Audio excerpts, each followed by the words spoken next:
Good afternoon. Today, our group will be doing a case study of the 2004 Boxing Day earthquake and tsunami. The earthquake and tsunami occurred on Boxing Day, the 26th of December 2004, hence the name.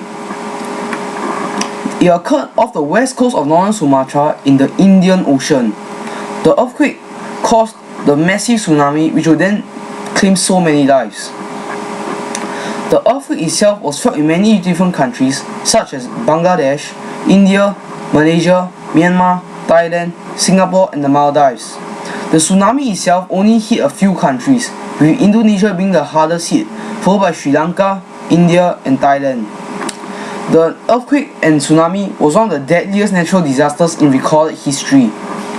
Here, on the picture on the right, you can see that many buildings are reduced to rubble by the tsunami. Only a few buildings are left standing, and even those buildings are badly damaged by the tsunami. So, what caused the earthquake? The earthquake was caused when the Indian plate was subducted by the Burma plate. This caused a 20-meter uplift of the seafloor all the way along the fault line, which was over 1,000 kilometers long.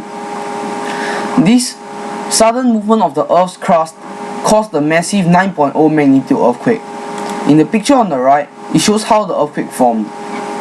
One plate was subducted by the other, and the sudden uplift of the plate caused the earthquake. The sudden uplift also displaced a massive amount of water, which caused the tsunami. It displaced billions of tons of water, which caused the wave to be so big and fast that it would hit the coast of Indonesia within half an hour. In total, the earthquake released the same amount of energy as 23,000 Hiroshima atomic bombs. That will give you an idea of how devastating the earthquake was. Next, I'm going to state the primary effects of the tsunami.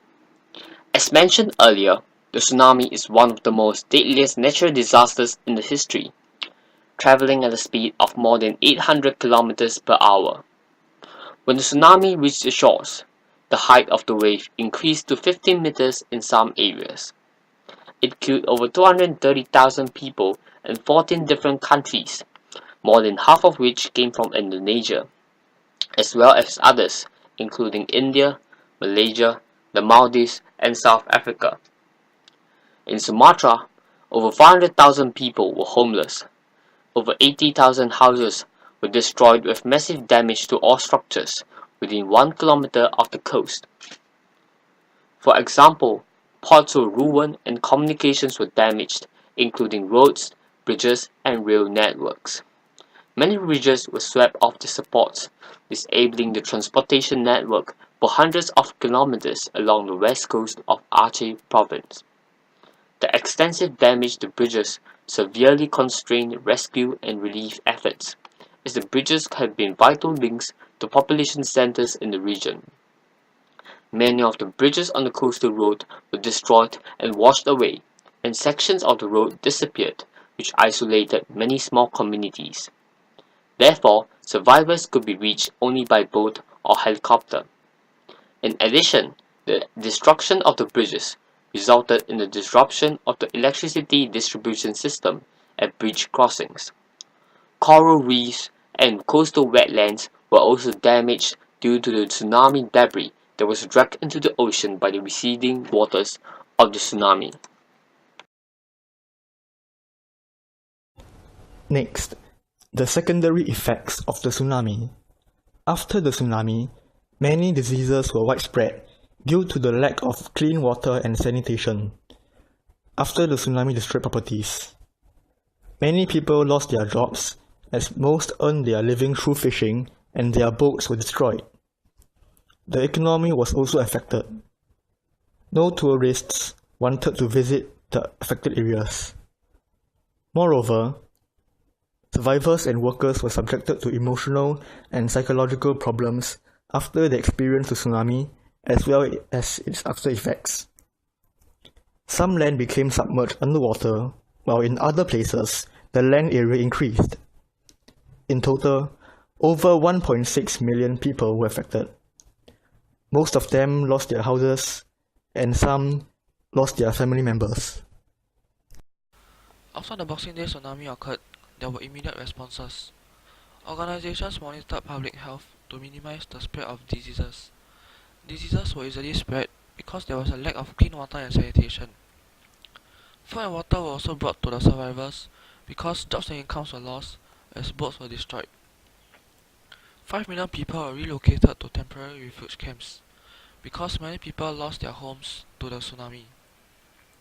There was also a clearing of debris along the coast as the coast was filled with wooden planks coming from destroyed homes and boats. On to the next slide. Long-term strategies to combat tsunamis. Over $10 billion were raised to help the aid for the tsunami victims. An early warning system has then been installed, relocation of refugees into permanent housing, creation of new shelters and evacuation roads, and the building of new defenses against tsunamis. Improve education of hazard risks to educate the public, which are some of the long-term strategies to combat tsunamis. So, was the 2004 Boxing Day earthquake and tsunami effectively managed? Our group has discussed and agreed that this geophysical hazard was effectively managed. Why is this so? Well, it's because an early warning system was established that covers the entire of the Indian Ocean.